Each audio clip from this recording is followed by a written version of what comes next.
I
want to welcome you to this very special occasion, the celebration of the Commons at Cravens. I'm Connie Foster, Dean of University Libraries. I want to thank, first of all, some people who made this particular event, the food, the drink, the music, possible. And I would appreciate them at least raising their hands, and that would be Emily Nation, Jennifer Wilson, Kristen Avarkian, Hawan Wan, and Shadden Melky. And as you stroll through the premises later, on the HD screen behind me is a PowerPoint with the transformation of the library. Some of you have confessed to remembering the way it was when, and now we have a new set of students who will never know anything but this kind of place. To set the tone for today, I used a highly valuable scholarly resource, cat haiku. There's one in particular that I felt fit the occasion. To you, a water-filled sink. To me, a fish pond. It just takes vision. At this time, I would like to recognize Provost Emsley, who has some remarks. University is many things, but one of the main things a university is a place where knowledge is developed and shared. And in fact, one of the things we presented when we presented this concept to the board was WKU, where knowledge unfolds. That was a little tagline for the Commons at Cravens. A library is an essential part of where knowledge unfolds. But libraries are changing.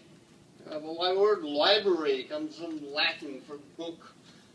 And yet, you'll see in libraries more and more resources evolving from the paper book form into the digital age. You have electronic means, electronic access to information. And so a library is now a repository of knowledge in many different forms. But 2 years ago, we recognized that it was perhaps time for the library WKU to step up to this and take a sort of introspective self-assessment of what the library, not just of the 21st century, but the second decade in the 21st century should look like. So the library did a sort of self-study, and that self-study report was presented to a team of consultants who visited campus, toured the campus, talked to faculty, staff, and students, and they came up with several recommendations, but one of their main recommendations was build something like this, an information commons, a place where students can develop and share information, and yes, watch movies over in the corner there. But we want it to be an attractive place as well as a functional place, a place that students want to be.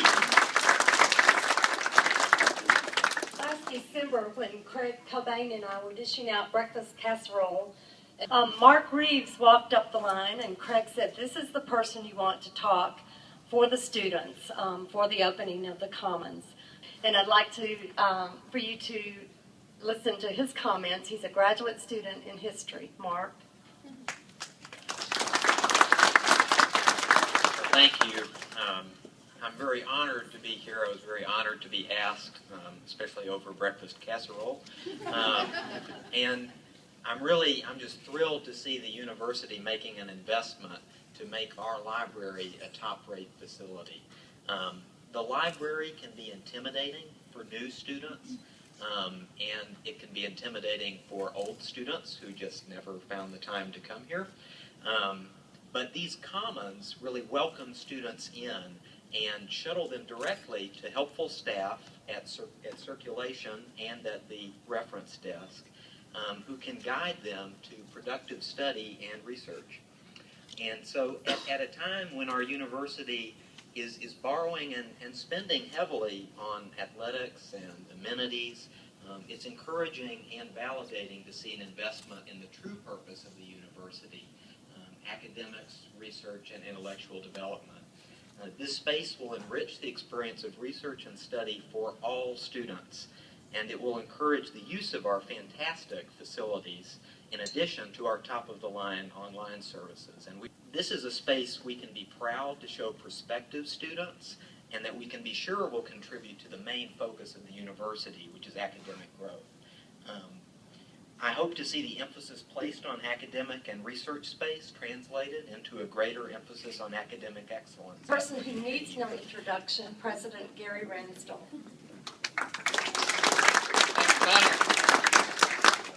Okay, I'm really impressed that we've got, I don't know, a dozen or so students that have not left their computer in front of them. They're here doing work. They're working on something very important, and every now and then they've looked up, and this one actually turned around to see what's going on around him here. But I'm pretty impressed that you all are very focused, and you're staying with whatever brought you here. So keep going. Keep going. Don't let us bother you. Because we do this every afternoon at this time. In this what's really cool about this project is the teamwork.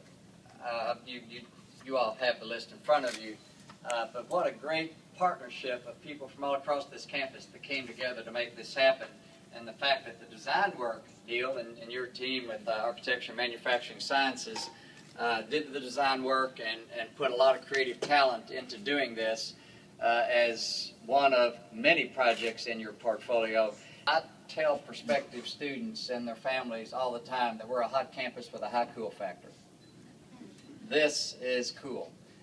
This is when students come into this facility, they know where they need to go to get what they need done, and it's in a very pleasant environment.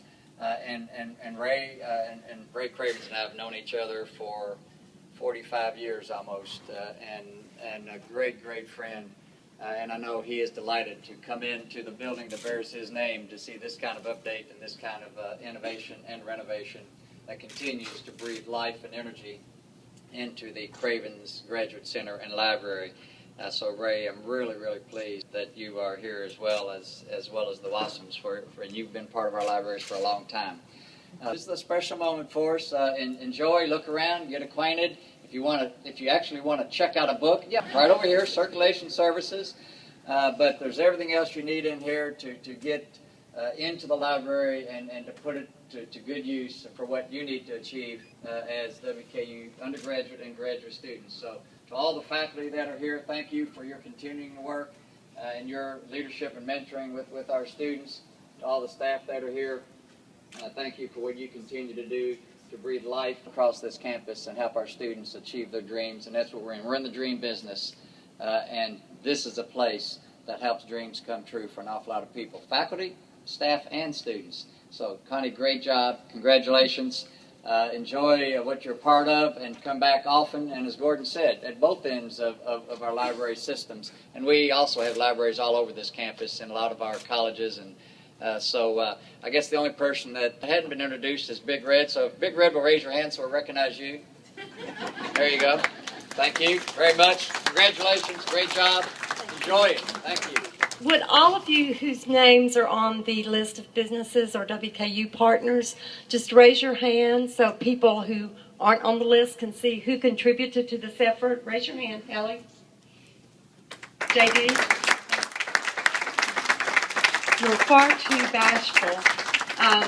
One afternoon I came up here about 4 o'clock or so, not a soul on the floor except J.D. Phelps, and we just were in awe of what had been accomplished.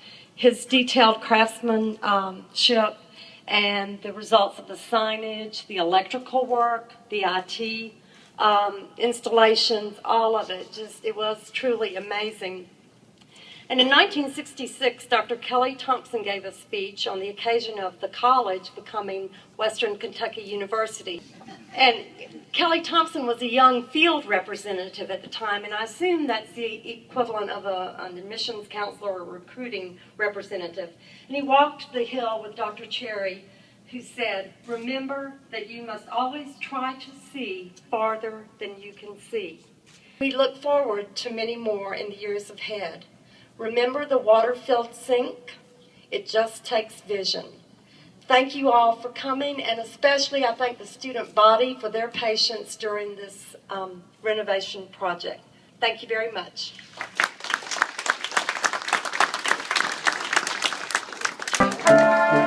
Thank you.